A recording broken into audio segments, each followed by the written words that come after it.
Hello बच्चों, let's read the question. The question is read the following statement and find the incorrect one. पहला है heme is the prosthetic group for peroxidase and catalase. दूसरा है some portion of the protein thread are arranged in the form of helix in left-handed manner. तीसरा है transferases enzyme transfer the group between the substrate.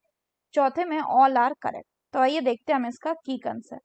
तो अगर हम बात करें इसके की कंसेप्ट की, तो इसका की कंसेप्ट हो जाएगा क्या?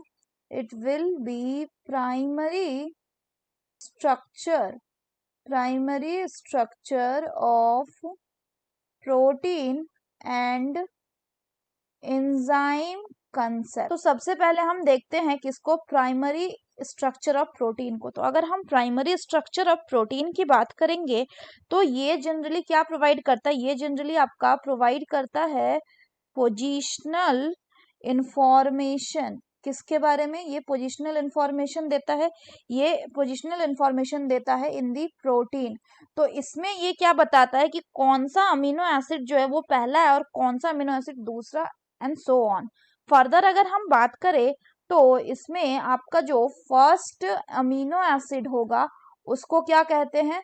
उसको कहा जाता है आपका N terminal amino acid. N terminal amino acid. और जो आपका लास्ट अमीनो एसिड होगा, लास्ट अमीनो एसिड, उसको कहा जाता है C terminal amino acid. Amino acid. यहाँ पे हमें ध्यान रखने की बात है कि जो प्रोटीन है वो थ्रेड लाइक स्ट्रक्चर में नहीं एग्जिस्ट करता. थ्रेड लाइक जो है ये नहीं होता. Do not exist in thread like. मतलब थ्रेड लाइक नहीं होता, मतलब ये जो थ्रेड है ये थ्रेड कैसा होगा? This thread like is not straight. Rather ये जो थ्रेड होता है ये कैसा होता है बच्चों? ये आपका फोल्डेड होता है. यानी अगर हम प्राइमरी स्ट्रक्चर की भी बात करें, यानी जनरली जो प्रोटीन है ये कैसा होता है? ये आपके इस तरह से फोल्डेड स्ट्रक्चर में प्रेजेंट होता है. So the protein is present in folded structure.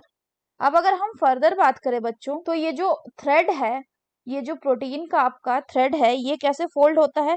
It is folded in the form of A helix. हालांकि ये जो हेलिक्स का फॉर्म बनाता है ये क्या बनाता है? So only some portion. ये होता है क्या? Only some portion. मतलब सिर्फ कुछ पोर्शन ही ऐसे हेलिक्स की तरफ फोल्ड करते हैं प्रोटीन के थ्रेड का, are arranged in the form of the helix. और इसमें भी जो प्रोटीन का जो हेलिक्सेस है इसमें भी हमें सिर्फ और सिर्फ राइट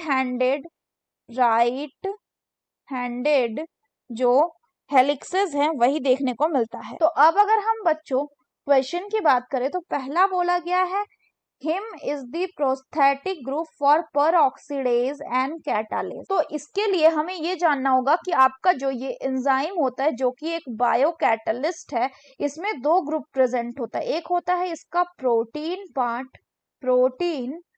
पार्ट जिसको कहा जाता है एपो एंजाइम, और दूसरा होता है इसका नॉन प्रोटीन पार्ट जिसको कहा जाता है कोफैक्टर. ये कोफैक्टर जो है बच्चों ये फर्दर तीन टाइप के हो सकते हैं. एक होता है आपका प्रोस्थेटिक ग्रुप. दूसरा होता है आपका कोएंजाइम. एंड तीसरा होता है क्या? तीसरा होता है आपका मेटल आयंस. जो प्रोस्थेटिक ग्रुप है ये एपोएंजाइम के साथ मजबूती से जुड़ा रहता है, जबकि कोएंजाइम जो है ये सिर्फ कैटालिसिस प्रोसेस के टाइम पे ही क्या करता है? जुड़ता है. अब अगर हम बात करें क्वेश्चन की, तो पहला बोल रहा है हिम के बारे में कि हिम एक प्रोस्थेटिक ग्रुप है. किसके लिए? फॉर peroxidase एंड कैटालेज के लिए. तो ये स्टेटमेंट बिल्कुल करेक्ट है कि हिम जो है ये एक प्रोस्थेटिक ग्रुप होता है. किसके लिए? peroxidase एंड कैटालेज के लिए. नेक्स्ट बोला गया कि some portion of the protein thread are arranged in the form of helix in left handed manner. गलत क्या देखा हमने कि ये अरेंज होता है हेलिक्सेस में इन राइट हैंडेड हेलिक्सेस के मैनर में. तीसरा बोल रहा है कि ट्रांसफेरेज जो एंजाइम है ये ट्रांसफर करेगा ग्रुप को बिटवीन दी सबस्ट्रेट। तो ये बिल्कुल करेक्ट है कि जो ट्रांसफरेज एंजाइम है इसका काम ही होता है to transfer the group between a pair of the substrate. So हमें बताना है incorrect one. So the final option will be option 2, that is some portion of the protein thread are arranged in form of helix in left handed manner. So that's all for the question बच्चों. Hope you understood it well. Best of luck.